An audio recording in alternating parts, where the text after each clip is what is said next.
This will be a bit of a walkthrough of how I made this inside-out VR mask with the screen on the front instead of on the inside. You can see on the side I used a cell phone battery backup. It's convenient because it has a USB output. It's regulated 5 volts so that it can be really easily used for the Arduino. It can be turned on and off very easily just with the button on the side, and that means you don't have to add any other switches. The screen is a $10 TFT screen.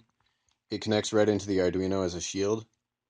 The Arduino Uno R3 is around $5.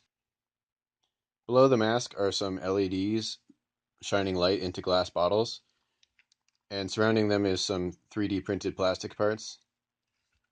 I'm just using the 2 power wires from the USB, not the information wires. They go into this breakout board here, seen in green. It's a bit messy, but it just distributes the power to the voltmeter, the LED array, and then the white and red cable here are going to the back of the Arduino, just to the 5-volt and ground pins on the Arduino.